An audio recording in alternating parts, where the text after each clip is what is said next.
So this is a bunch of stuff. I would have put soccer and Dungeons and Dragons, but I figured if you were like ML ops from this nerd guy, where's the data coming from, then you probably wouldn't trust what I've got to say. So put some little background. I work at Cruise, was a self-driving car company. I used to work at YouTube under Google. And before that, I worked at Concert Genetics, which at the time was in an office across the street. So that's my employment history. And yeah, the goal of this presentation is just to provide a very high level understanding of what machine learning ops are. And this followed, I was kind of inspired by to do this presentation after watching Alice's Dismantling the Data Stack. I was like, I've been at Cruise for almost 5 years now. We do a lot of like internal tooling, and I just don't know the data landscape anymore. And I found that really informative, just to be like, oh yeah, they're doing some really cool stuff. Like I've heard a lot about DBT, and we've mentioned that before, which is apparently like the craze of data engineering right now. And I hope to bring a little bit of information as far as what's going on in machine learning and like infrastructure and like what are the options out there, and what should my ML stack look like. So without further ado, let's get started. All right, ML ops overview by myself, Topher. So this is a very basic model training setup. This is Google Cloud's kind of version of it. And so this is often what you're going to see. This is a very clean example of maybe the first phase of model training and development. You kind of have your starting data going through into data extraction. You're preparing that data, sending into model training, and then you want to validate and evaluate your model for specific types of features. And then your trained model gets output. If you're fancy, you've got a model registry, or you're just pushing that thing right to production and having it give you some classifications or predictions or any other machine learning output there. So these are kind of the core pillars of machine learning infrastructure. And so as you kind of grow, these become more and more complex. So I'm going to go through each one of these aspects and detail what they mean, what goes into it, and also some of the offerings that I've either researched or am familiar with. So to start with, we're talking about our offline data. So offline data, what does this mean in an infrastructure world? So text here, storage meant for a massive amount of raw data required for training. This could include pictures, text, or raw instrument signals, or really anything. This is just like, I have data and I know this is gonna be essential for my training and extraction. Let's store it somewhere. And oftentimes the thing you're focusing on is horizontal scaling. And what I mean by this is you want to be able to store a huge amount of information very cheaply, but still have it available for you or your data scientists to pull for data extraction and feature generation. So this is where you get products like data lakes, big data storage products, blob storage, not blog storage. So just like amorphous bytes that may be like instruments or pictures or really just kind of that raw storage. And this scale can often be from very high gigabytes to terabytes to petabytes. And like I said, what you're focusing here on is cheap storage and being able to have processing distributedly access those data stores. So I'll get into that in a little bit. So what's a data lake? Data lake is really the current nomenclature for a massive amount of data that you want to store and be able to access in parallel. And so the offerings here, you'll see a lot of the big players in play here: Google Cloud, Amazon, Microsoft. I really like Databricks, and Snowflake has a similar model as well, where you have the Apache ecosystem, and you're storing all this raw data in your like Hadoop or they have another like blob storage. And basically, their framework allows you to distribute your compute across that huge data store and access it through often a Python interface. And so this allows you to really dig into the storage that is amorphous, like may have like any sort of format, but you originally store it with enough metadata that you can extract it and actually be able to use it in a timely and hopefully not too expensive manner. And so, yeah, so that's your offline data piece. I'm gonna take a moment there. That was a huge scope that I condensed down into a very small amount of time. Any questions or comments? No? Good? Okay. So the next piece, I clumped these two together because in my experience, really they're part of the same process, which is data extraction analysis and data preparation. And so the way I like to think about this is feature engineering. Feature engineering is the addition and construction of additional variables or features to your data set to improve machine learning model performance and accuracy. So here we have your original data lake where you had all that raw data, and now you want to actually make that data useful so you can input it into your model.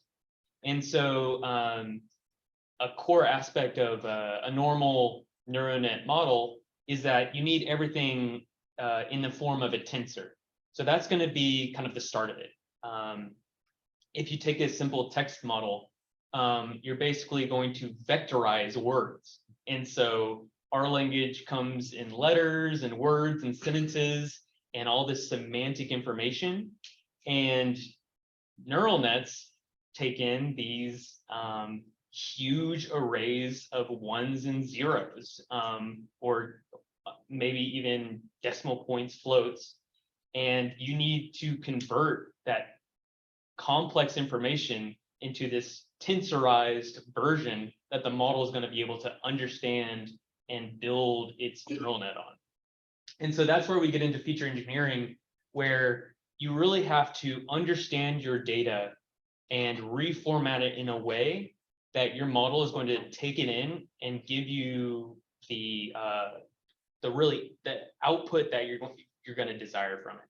So if I take the example of a text model, and I take all the semantic information of, say, like a paragraph, there's a lot of stuff there. A noun is different from a verb. The order of things matters a lot. And so if you were to just like throw in a bunch of characters and try to train a neural net to write poetry, it's going to be really difficult, and it probably won't work until you give it like all the time and information of the known universe. But if you can extract that semantic information of words and relationships and that sort of thing into a tensorized form, which is possible and has been done, then you can actually create useful models that can take maybe just 1,000 of Shakespeare's sonnets and actually generate something Shakespearean by the end. And so from my experience, if you're having a data scientist do a lot of machine learning work, this is like the big piece of it that is going to take a lot of iteration, development, and a cumulative development process. Cannot emphasize that enough. Machine learning is feature engineering at its core. A model is only as good as the data you input it in. So, what are some things that you might feature engineer? I talked about vectorization of text, but things you might have here are, for instance, scene labeling, which we at Cruise do a lot. So maybe you have a video or a image, and to the computer, it's just like ones and zeros, RBG, values. But if you're able to actually label that image semantically and say, here's a stoplight, or here's a person, and this is what this looks like, then you can do a lot of important things. For one, you can allow the model to ignore things that don't matter. And so you can really filter out bad data or pointless data. And two, you can help it learn specifically, like, oh, here's this person in this scene, or here's this stoplight in this scene. And then that's kind of the data enrichment piece. And then you'll be vectorizing that and turning it into your model as kind of that data preparation. All right. Yeah, and this is a small piece of some of the offerings you might think about when you're talking about feature engineering. The big piece is that you'll need to decide is the data format you want to do. So a lot of these will be in just basic tables. A common format for feature data sets are like Parquet data sets. And so these are specialized specifically for model training to be able to access relevant information. And so the core piece I wanted to look at here is that you basically have different traits for these product offerings that make them better or worse for machine learning. For instance, you could have a really basic single table that just has like all your tensorized information, but it may be really slow for actually selecting data. And so if you have everything in one massive table, then you're going to spend your whole training cycle on SQL queries, and that's really expensive when you have GPUs. Additionally, a lot of models don't care about time. So if there's one snap like, oh, I have a picture, I am identifying people in this picture, you don't care about time series. But if you're looking for instance, my team works a lot on predicting trajectories, and we care about time. And so it's really easy to figure out if someone's going to walk in a direction if they've already been walking that direction. But if you take an instance of time and show them in a pose, it's a lot harder. You can still do it, but if you need time, that's a really specific type of data format that you need to support. That is a really complicated and huge area that I also reduced down to a few minutes. So any questions? Anything? Yes. I got a question. I'm not in a technical role. Yeah. Be a dumb question, but are there any tools that support that you do this with NoSQL databases? Oh, interesting. So from my experience, NoSQL databases tend to struggle at this scale. I think at least the scale that I've experienced. I think there might be models that it could work for, but generally a lot of the queries are too slow, or it's too costly to be able to store in that type of format. I could be wrong, and I am very excited if someone can tell me I am. Yes. So I used to work there, but I don't work there anymore. I encourage you to look at Aerospike, Okay, which is a NoSQL database. okay. This thing is unbelievable. Yeah, I'm serious. This thing is unbelievable. So the challenge with the NoSQL database compared to the relational database is relational is a very well understood way of organizing data, which is very easy for humans to read because it's an Excel spreadsheet. yeah. Many spreadsheets and connect them. NoSQL, by definition, doesn't use that, right? Sorry, that's key value, but key value only gets you so far. Right. Then you need other data types, and then you need to think a lot more upfront of how you're going to organize the data for the queries you intend to run.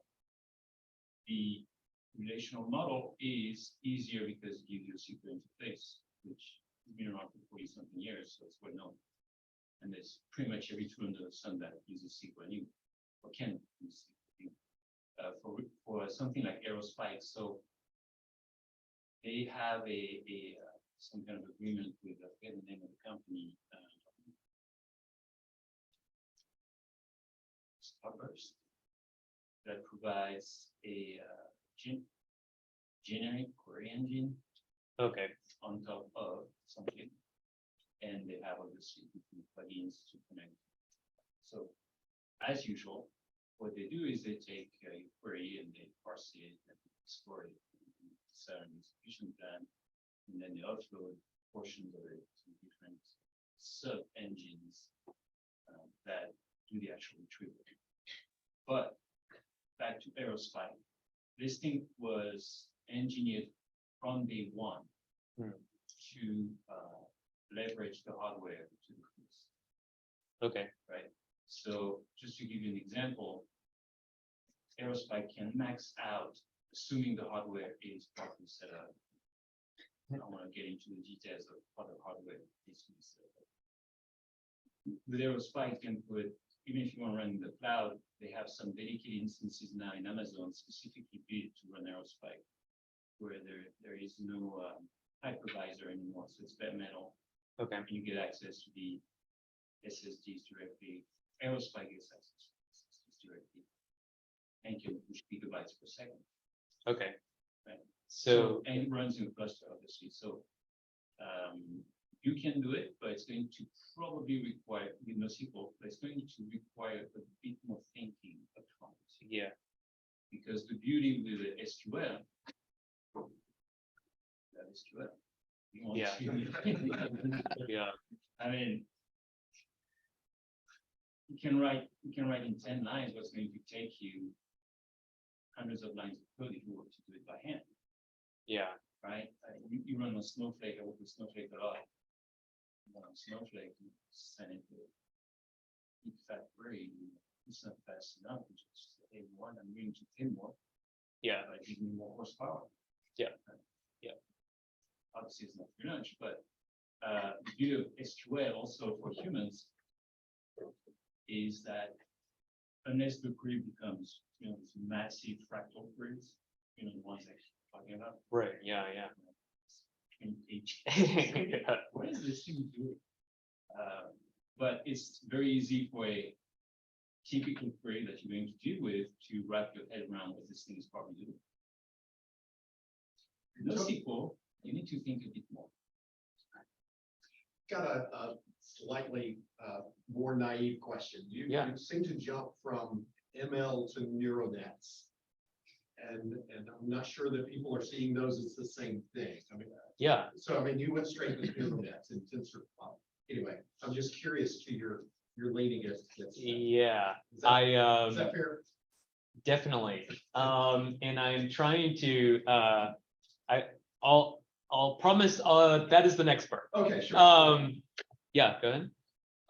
So just like jumping from like the data lake to like these DBs that specialize in features, for like the example of like having a big array of pixels for like, a camera on a car. Yeah. You're not storing any of that, the actual pixel data in these databases with you, or you just like this, like the labels. Yeah. So you certainly don't want to.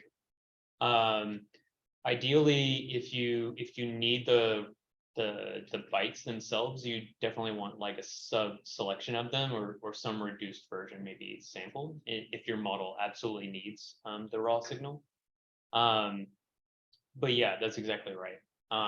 And oftentimes what you'll do instead is store a pointer to the raw data and say, okay, as part of your feature extraction, and say, okay, like for this specific example in our raw data is essential for our training. And as part of your feature extraction, you'll parse that down into the exact piece of that example that you need. And that's what you end up often storing in this like second phase database.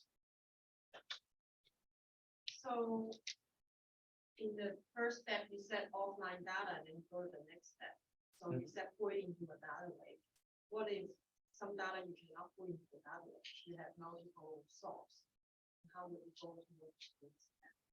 Yeah, so that's super common. And effectively, as part of data extraction, you may be pulling from multiple sources. Having everything coalesced in a data lake is a dream scenario that you're never going to have. But that's obviously what you want. Yeah, it's a great question. So you have it like, sorry, I just want to understand. So Yeah. you have to separate. So like some in snowflakes and some in other areas, and how do you go to the next step? Oh yeah, and I will repeat the question for Zoom. So she's asking, I talked about how you go from kind of a unified offline data lake to going to feature extraction and storing your features in a database. And so really in your feature extraction phase, you hope that everything is in the data lake, but oftentimes you may be pulling from other sources. And so as part of that stage of feature extraction, you're coalescing all the data that you need for the model inputs into one place so that that's not happening during model training time. All of this work is to make sure that during model training, you are doing as little IO and like data accessing as possible. If you are spending like milliseconds to seconds to minutes, like retrieving data, you're just wasting money. And so that's the core responsibility of these prior steps leading up to model training. Does that make sense? And does that answer your question? I think if I understand correctly, you just said just ignore those are not in the data lake and just use the minimum data. Well, not ignore anything that's not in the data lake, but you may be pulling from other sources outside of the data lake. You just hope you want everything in the data lake because someone built it and it's nice. And real quick, so a data lake, you know, is a bit of an anomalous concept because there's a lot of different parts to a data lake. Typically, you'll drop everything in very cheap storage, so blob storage, like you mentioned before, where all of your data should be landing, whether it's from streaming data, API, images, everything typically lands in the data lake. And then you will have processes that sit on top of that for doing, you know, data preparation for maybe pushing into a data warehouse, the data marts and so forth. But everything's going to land there. And that's a part of the data lake, that blob storage. And then you have downstream processes. Yeah, that's exactly right. So, and that's also a little bit of an idealized that you have everything like synced to be storing everything in your data lake. Realistically, I've seen a lot of processes that are collecting data like right before model training. A lot of times that's important if you want like live data that's very recent and your data lake is being refreshed on a daily cadence. You may need like a different refresh rate, and so that may happen like downstream from your data lake. Cool. Any other questions before I move on? Yeah. Cool. All right. So let's get into the cool part, model training. This is a bunch of ways to train a model. And it's too much to cover. There's a lot of different architectures going on. to Glenn's point, I refer to neural nets, which is the most common deep learning as of today, and is a very generic term. There's a lot of subcategories of that as well. Additionally, you'll have with almost all of these techniques are using some form of neural net architecture. However, there's brand new architectures coming out. One that's very exciting is called the transformer architecture. If I'm not mistaken, that's the one that you might see in the news related to like Chat GPT and like all of these like machines are creating art and like ripping off artists and it's destroying society. Well, that's really cool for a machine learning engineer, because it's like, yeah, I don't have to talk to people anymore. I can just talk to my models and they'll give me art. So here's the gist. We can dig into that later. Really what it comes down to is TensorFlow or PyTorch. You are choosing one of those, and once you do, you dedicate to that world. And especially if you're starting out, they will have documentations on how to start out and introducing your first convolution network and your first probably they may actually have you do like create sonnets or something like that. Kind of cool. So what's the difference between the two?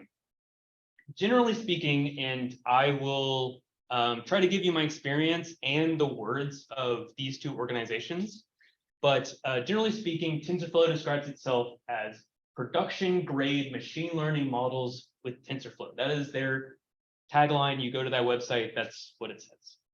PyTorch, on the other hand, has these three principles: usability over performance, simple over easy, Python first with best-in-class language interoperability. These are very different. One is more focused on ease of development, and the other is more focused on production ready. That, in their words, not mine, their words, and it's true. Something that has been the case these last few years is a lot of people have moved to PyTorch because research is done in PyTorch because it is easier. And then you find out after you move to PyTorch that it's not very good in production, and you have to move back to TensorFlow because TensorFlow has been tested and has been developed with production in mind. PyTorch is getting better about this. They have some really, really cool concepts that allow you to deploy more easily, especially if you're deploying to a C++ architecture like I am. But TensorFlow is a massive framework that has been developed by Google for decades now and is very, very good. And if I were to recommend a framework to you, I would probably recommend TensorFlow because they've got cool collabs and like you can train a model in like an hour and it's like, I did it. Now I can destroy society. So that is a very boilerplate comparison of the two. Does anyone have questions about? Yes. So as a PyTorch supporter. All right. The war is on. Yeah, Let's go. Okay.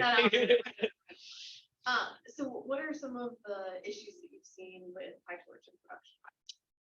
So the question was, as a PyTorch supporter in bold, what are some issues you've seen in production with PyTorch?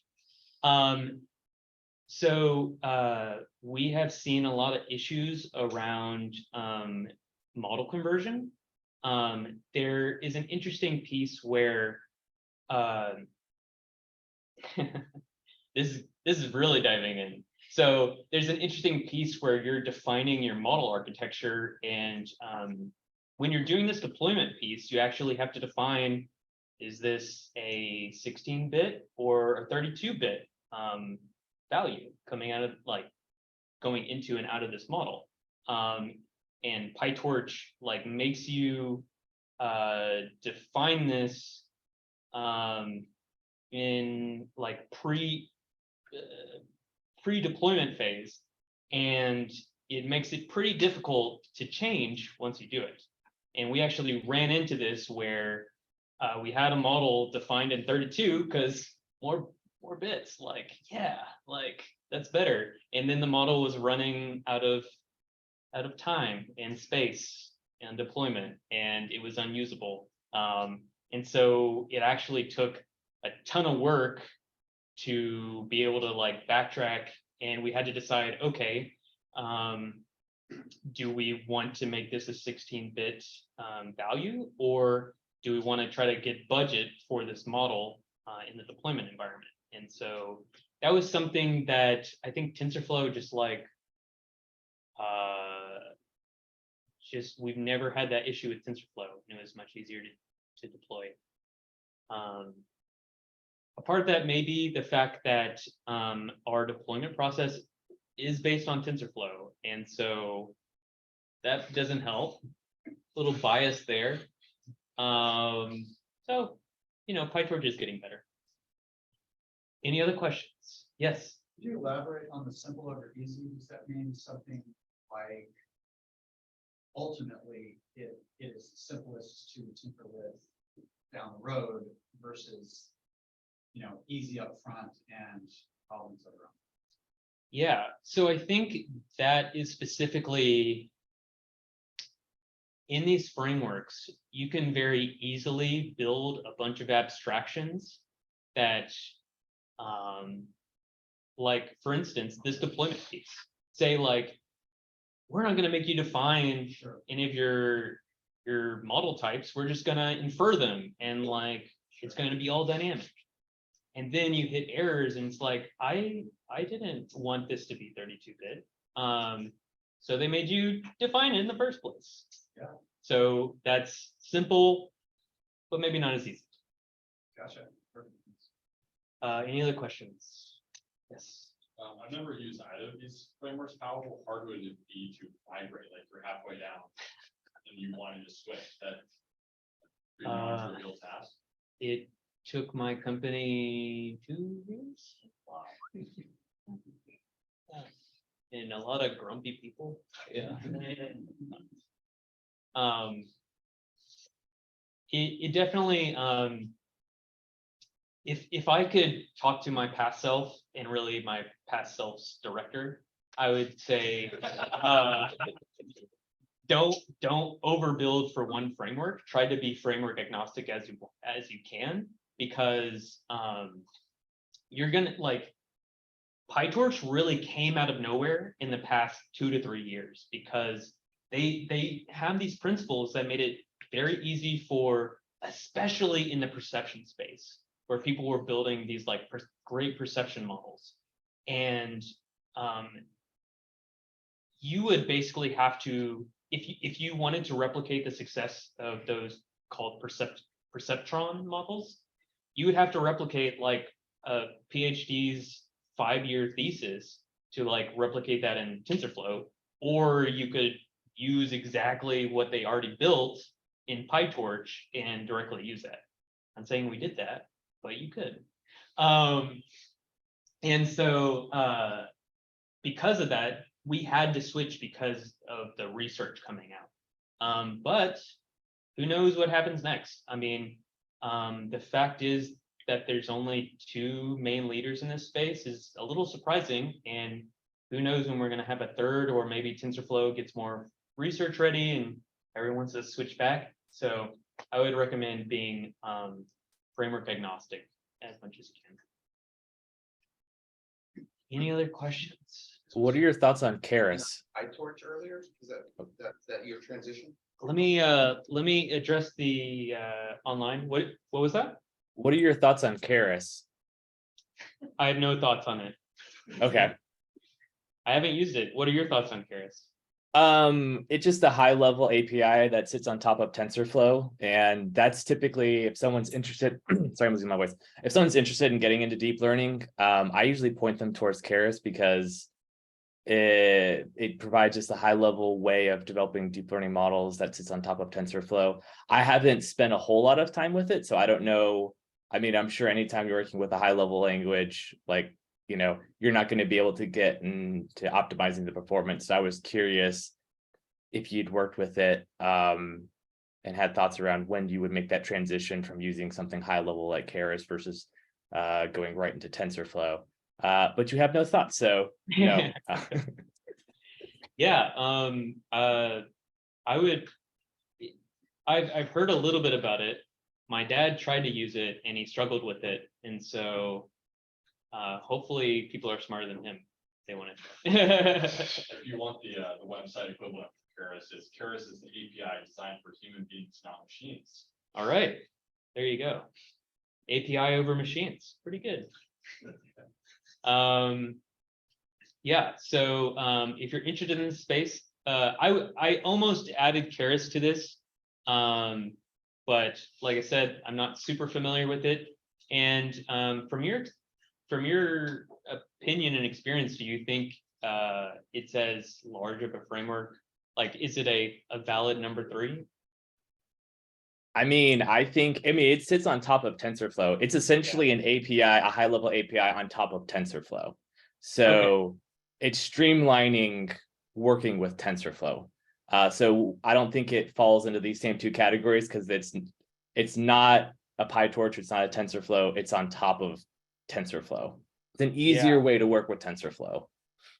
I guess this is where my arrogance comes in that, like, why don't you just work with TensorFlow?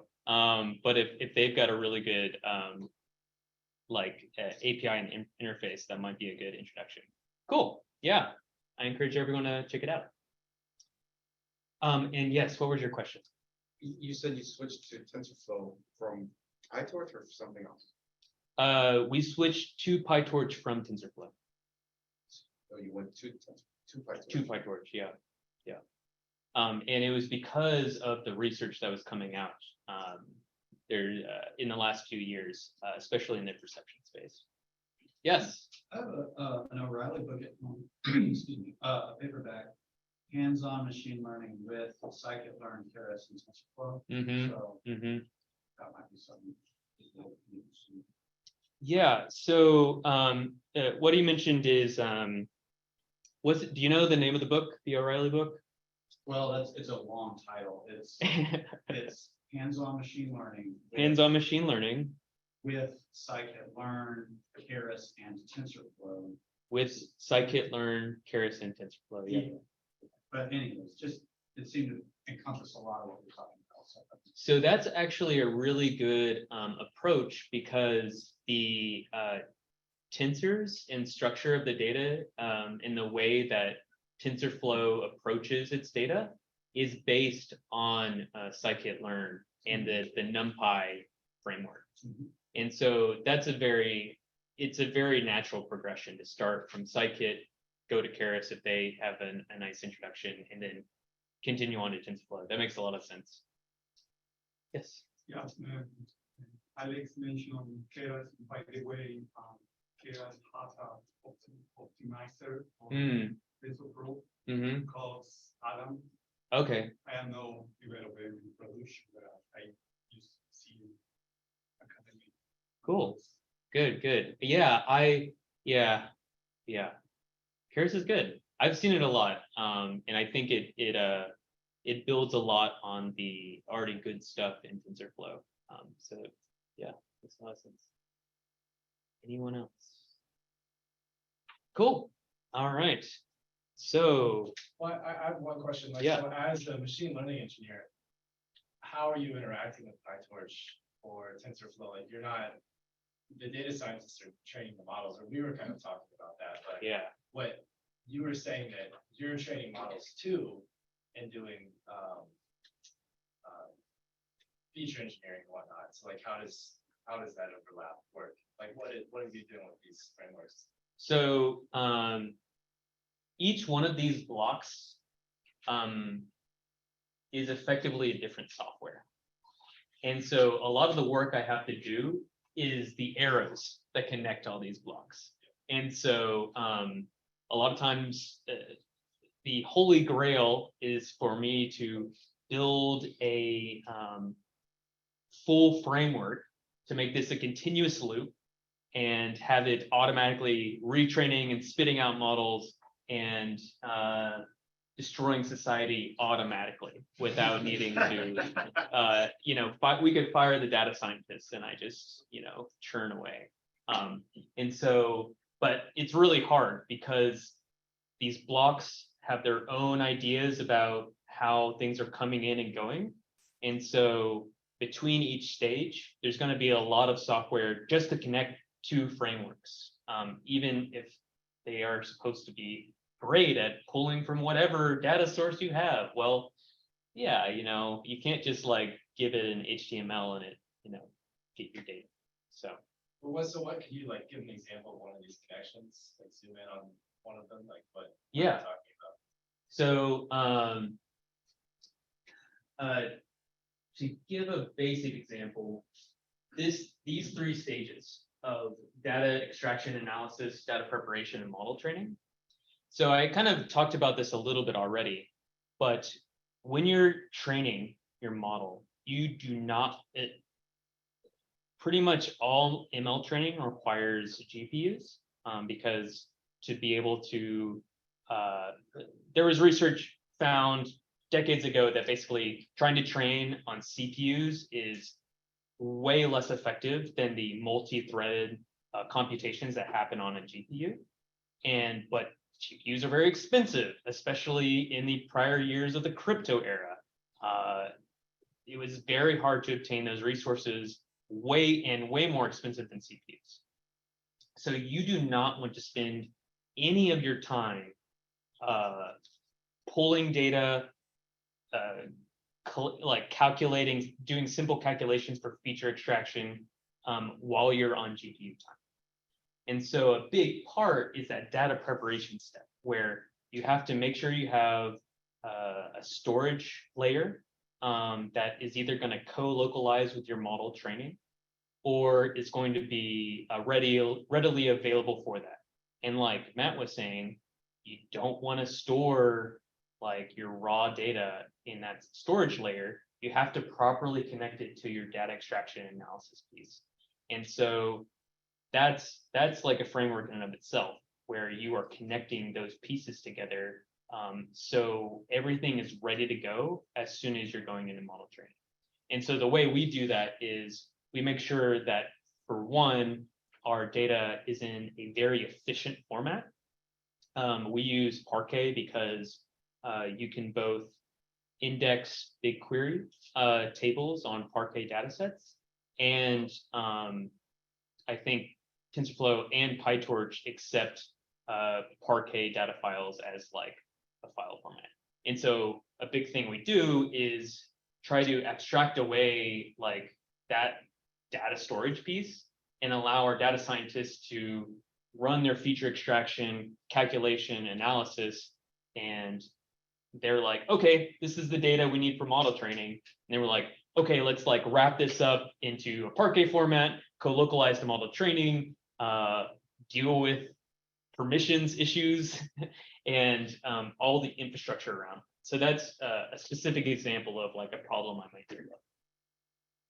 And how does that make you different from the data engineer that just like working on only machine learning stuff, obviously, but yeah, it's basically like it's very similar, but there's basically like the asterisks of we need GPUs. And so like a data engineer, it doesn't have the GPU cost issue. So you can just throw the CPUs at things and mostly use like Snowflake, right, for like horizontal compute scaling. Whereas like we have to selectively do parts on specific machine types. So there's a lot of like gotchas in ML ops that make it unique to from just like general data engineering. And we haven't even gotten to the deployment piece, which is like probably the most gotchas of it. So I'll do that now. Basically the last step is model deployment. So you've got this great trained model. It's brilliant. Everyone's brilliant. All the evaluation and validation metrics are coming out great, and you're ready to deploy this to production. Except there's a few problems. For one, you only know Python, and you've written this thing in Python, and Python is not very efficient for serving inferences a lot of times. So, you'll just export it into something.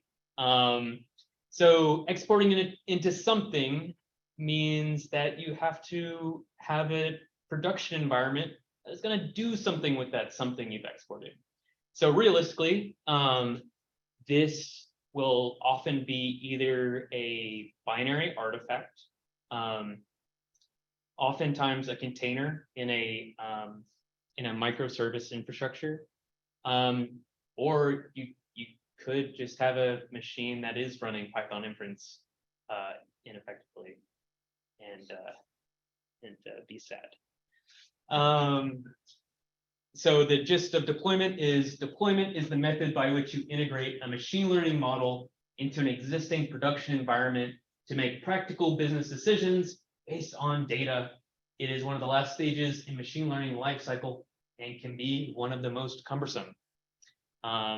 Yeah, it's kind of it's the worst part of machine learning, really. It's like you felt like you've done all the work, and now you get these like really esoteric like C++ errors that, and you don't know C++, you did this in Python. Like, why are you having to do this?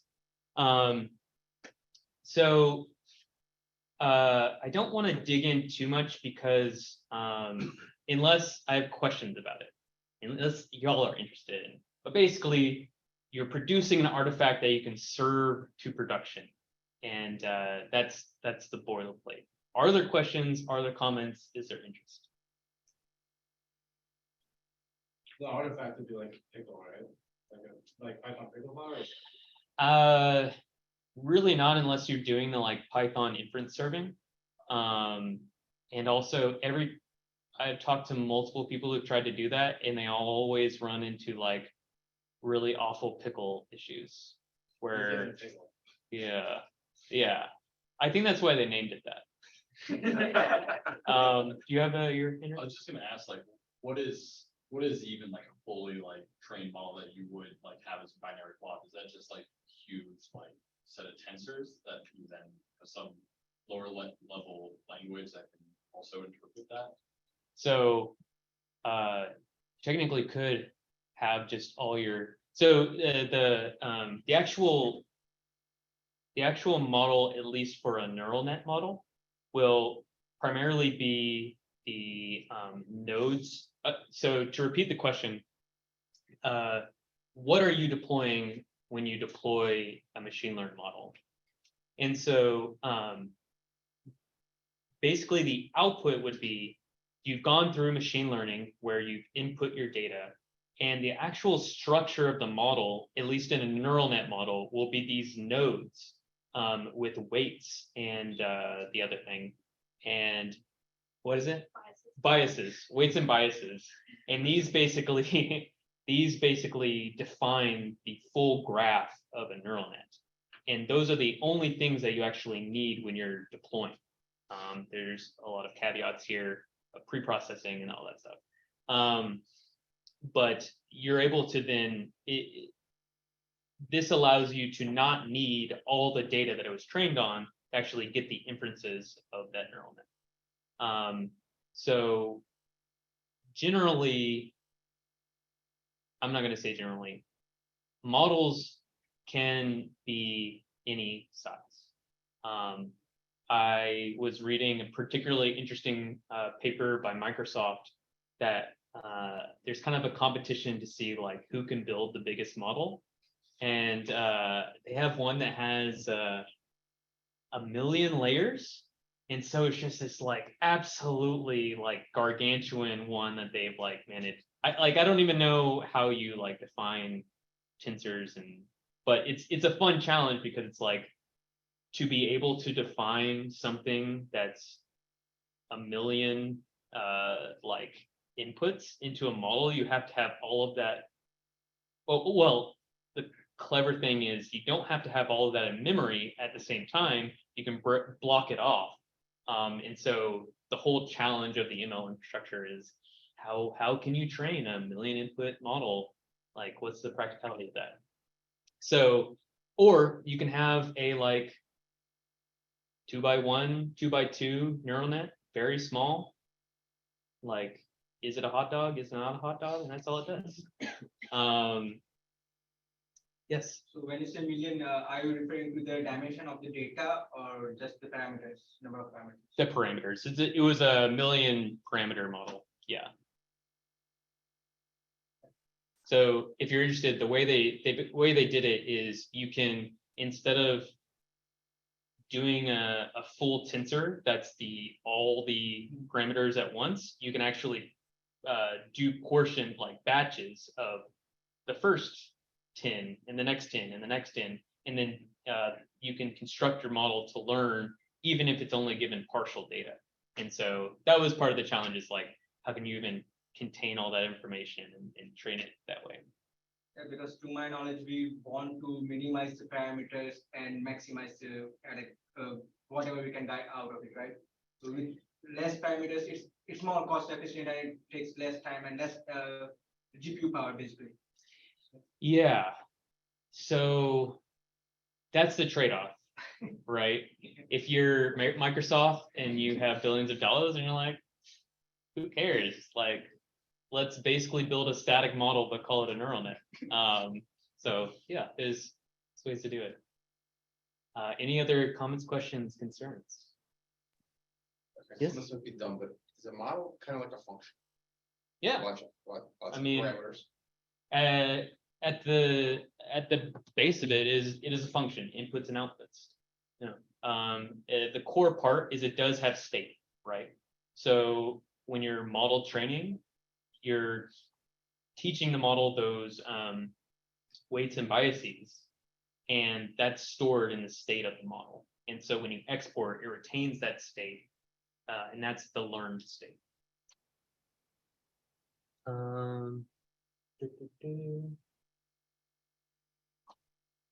I don't see any questions or comments, but thanks. Yep. Yeah, so if you want to better visualize that, there's like playground by TensorFlow, which you can use. It will just, if you open it up, like Yeah. if you open the link up, it will let you create the, it will let you pick the data set and the number of neurons and number of layers, and you can just visualize how the model trains, and you can see the weights adjust based on the test. So that would help you understand how the models work. So the comment was that TensorFlow has a great tool called TensorBoard that is honestly just an all-around great ecosystem for managing model training, but it will also give you a diagram of your model structure and let you control the data sets coming in. It gives you a great like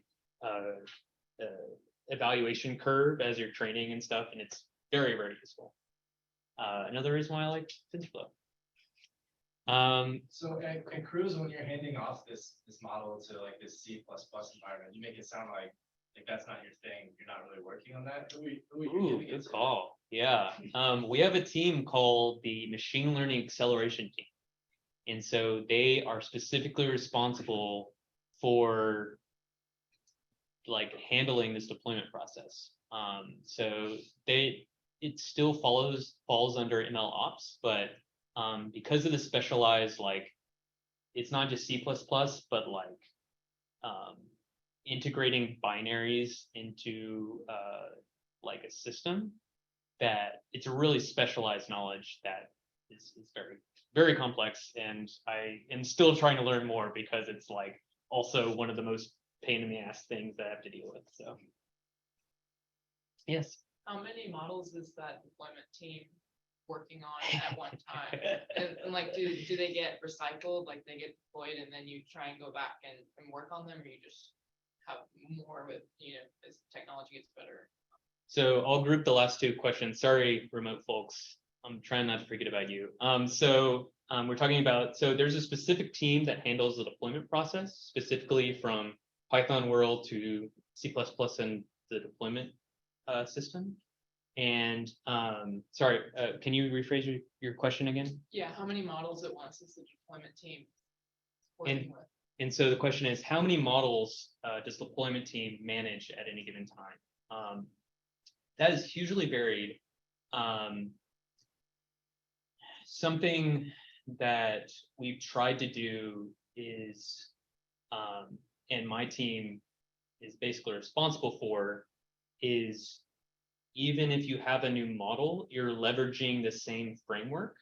And so the deployment will be the same.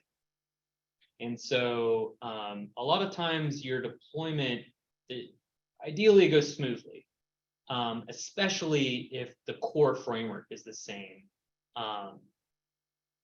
But realistically speaking, every time there's like a brand new model that's building a new framework or using new features, oftentimes it needs hands-on efforts from the model deployment team. And so at Cruise,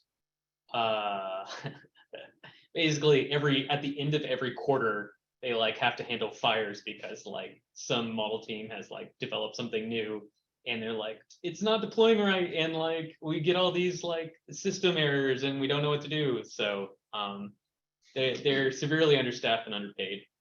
Yeah. Any other questions? Yes. It might be circle back to what I asked. So when you train a model, you said some data is not in Snowflake. So when they do training model, they might put in the data manually. But when it got deployed, like a finished product, they probably it's gonna be automatic. So they just gonna use the data that is exists.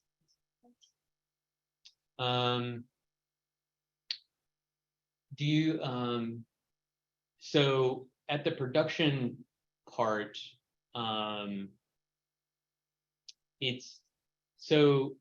do you mean in the production system, like how does data come into the model to get your outputs of the model? Yeah, because since to my understanding, when you said deploy, it must be like no one need to put data in somewhere anymore. So, but in the real world, we do have to do manually, get the data to train the data. Maybe I'm crazy, but I'm just No, it's a good question. So the question, I'll try to rephrase it, but basically, once you deploy your model, how do you control how data actually goes into the model, and how does it different than model training and data extraction? Is that kind of a good summarization? Well, because for me, if you have to, for example, do that data doesn't exist in Snowflake, that means I have to go to our application, download a CSV so I can see the data. But for model deployment, you don't want that manual download CSV. Right. So, so when you deploy, does that mean no one is gonna do that work? You're just gonna see what is the data in the data lake. Yeah. So how do you separate sometimes the manual data process when you're in a deployment environment? And so I think it's helpful to think about so this goes into model serving. So in your prior model training process, there can be manual steps where you're extracting from various sources. Ideally, you have a little bit of automation and stuff like that. In the production and model serving environment, you can basically think of this as another application or an application service where you have an API, and out from the output, you're getting your inferences from that, which means that you can't have these manual steps or these like interactive ways to do that. However, you can do expensive things again. because you're not using GPUs generally. Some inference may still use GPUs, but you don't need it as much. It's not as expensive to run inference. So you can actually just retrieve things from raw data or databases or other things to prepare data for your inference layer. But you have to remember the inference layer is a static binary at this point. And so the actual data preparation and pulling of data for the model inputs has to be done outside of that model, and thus needs to be in the serving environment before you even push your model to there. Does that make sense? If I may, hi, I think what the person was asking is they interested of how you do the model retraining. You know, like for example, when you have a model like built on your laptop, and now you want to actually train the model for the production. So I think that's the question. When you have your model ready, but not ready for production, how do you do the model retraining? I think that's what was asked for. Yeah, so that's I think that's a little bit different with model retraining, which comes into when you have your more advanced model training setup. So I was going to leave this to last, and this is a whole other layer of complication. But at some point, you want to retrain your model. And so that either, there's a lot of cool ways to do it, but most of the time, it literally is just rerunning model training on your larger data set. You can do it if all you need is new data and you're happy with your model architecture. You can pick up from prior checkpoints and continue training. But from my experience, a lot of times these are kind of joint processes. If you're retraining, a lot of times you're retraining because you want to develop on that architecture itself. But that's mostly been my case where we're constantly improving our models, so we just throw old models away a lot. So that was specifically about model retraining. I'm going to take a step back to make sure I didn't forget anything. Let's see. There was a thing there. Yeah, model serving. These are a bunch of different, it's kind of hard to talk about model serving because it's inherently tied to your CI/CD and your model training framework. So what you'll notice here is that at the top, and probably the most well used, is TensorFlow serving, and this kind of harkens back to TensorFlow trying to be that production ready framework. You'll see at the bottom there is a way to serve PyTorch, and I believe it's an actual adaptation of TensorFlow serving. And then you have the cloud services that try to manage machine learning and machine learning model deployment. I am terribly over time. And basically, yeah, major frameworks and cloud providers have a way to serve models in a production environment. And the core thing I want to talk about here is basically we effectively talked about the top, which is a very basic model training setup. And as your model training continues to develop and your company grows rich from destroying society, you'll then evolve that system into where you're automatically training and you're automatically putting in, you don't need as much people to influence when you need a new model based on like the data that's so that's the end. Questions, comments, concerns? There's already been a great discussion, which I appreciate. Yes. Just to clarify, at Cruise, is only your model inference done in C++ or the whole, the training as well? So basically only the model inference. There are a few models defined in C++, but it's pretty hard to find a data scientist who will work in C++. Hypothetically, would there be performance gains?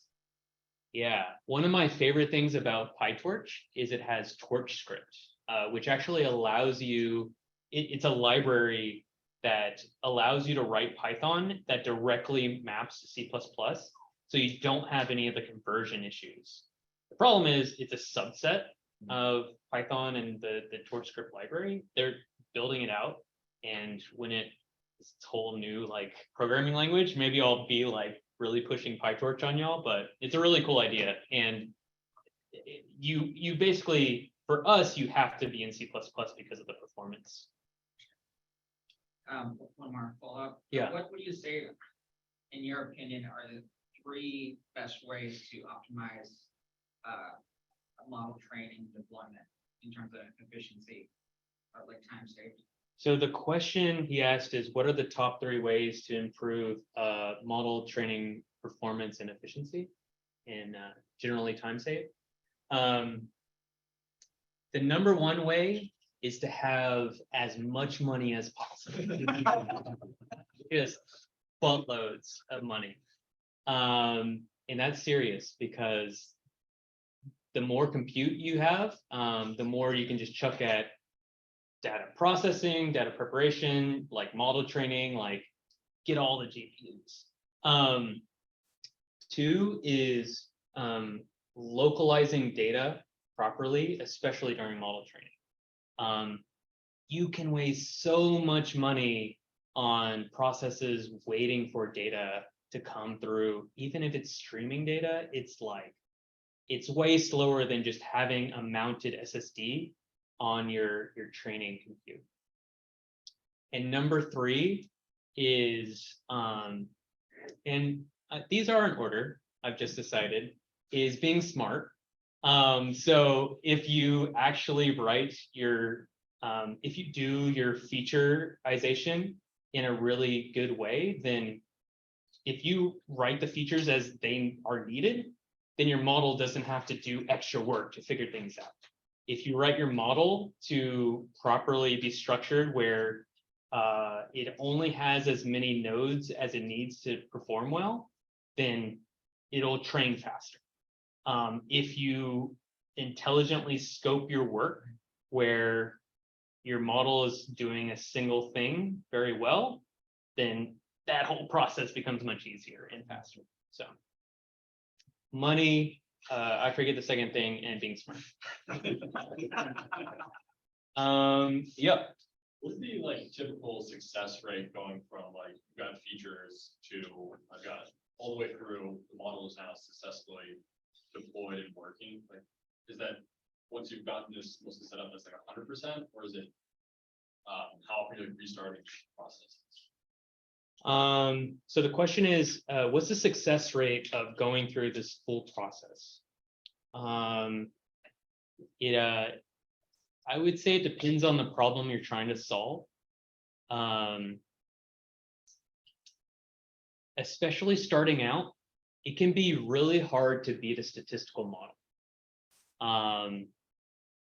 Because stats can do a lot with way less data, and it's way less fast, way faster to train, way cheaper. And you just like got your model, and you don't need to deal with this like C++ crap. So the biggest challenge, especially starting off, is beating your stats model. And that can take either a lot of work figuring out your model architecture or collecting massive amounts of data. And you really don't find that out until ideally you get a good signal in your evaluation and validation, but oftentimes even that is not a great signal for what you're doing in production. So yeah, that's very dependent on number 3, which is how smart you are. So, yeah. Any other comments, questions, concerns? I brought out destroying society a lot. No one's concerned about that, so I'm that's gonna good. edit that out of the video. Okay, good. Hey, Glenn, question here, if I may. Sorry. Yep. Yeah, so first of all, thank you very much for presentation. Very nice presentation. Very well done. Congrats. Thank you. And I have two questions, one short and one a little bit longer. So the short one is how big is your ML organization? And the second question would be about the data preparation. So I myself is not very familiar with ML. My only knowledge is about the Titanic example of the like classical machine learning model, where you kind of have, like your initial data set. And let's assume there is, and one of the things which they're doing is they, instead of using an age as a feature, they would convert an age into a certain buckets of the age, and they would move on to use that to reduce, like difference. So when you're preparing your data set, the question is like, what is the better, like in the prepared set? Is it to store an actual age or is it to store a buckets? And now if you store the buckets, how do you work if you like have a new bucket now going forward? So yeah. So to the first question, the AI, so Cruise is over 2,000, and then the AI org is like between 500 and 1,000, something like that. To your second question, so that's an excellent example of the difference between your like offline data storage and your feature extraction storage. So that's a great way you might try to like make a data point more informative for your model, is exactly what you're saying, like, oh, let's bucket it into meaningful buckets. We do that a lot in feature extraction. So yeah, that makes a lot of sense. And I still, if you can afford it, which is number one, have lots of money, you should try to store as much of your raw data as possible, because you're going to learn new things about the features you need. And so if you're able to have that original raw data, or at least a sampling of it, you're going to be able to like recompute and retrain those models without any data loss. And was there another part of your question? So I think the next part of the question, but you kind of like answered with having more money answer. The another part is, like, of course, you want to optimize your storage. So you go with the bucketed process, but let's say you introduce the new data set the next month, where your bucketing is just needs to be thrown out of the roof. And now you need to re-prepare your data sets, for the last 2 years or something like that. How do you deal with that, if you deal at all? Yeah, that's where learning what to keep from your raw data is super important there. So generally you can throw out like, I don't know, like we can throw out like 80% of our data, because actually even higher, because most of it is just driving around in empty streets. And it's the scenes where we're actually interacting with interesting things that we need to keep. And so we have an automatic flagging system that flags like interesting and important data. So building that type of system, especially if you have a ton of data, is really important, and is honestly a constant struggle of ours, is that balance of the cost of storing data that it seems like we're not using anymore, versus making sure that we can constantly recalculate and generate new features on data on historic data. Yeah. Is the flagging system on that basis too, just categorizing? Yeah. And a lot of times it's kind of a lot of it is actually just heuristic. So we'll be like, here is like, especially to start out, every time our safety driver took over, when we have a safety driver in the car, that's an easy flag to be like, oh, like our model failed here. And Tesla actually has like a similar thing that they implemented, where anytime you're on autopilot, or even when you're not, they'll run a model in shadow mode. And when you make a decision that's off of the shadow mode, Mhm. they're like, oh, that's an interesting scenario. Like, well, what's different here? We are gonna have to slow down a little bit here, but, and thanks so much. Let's give it a name.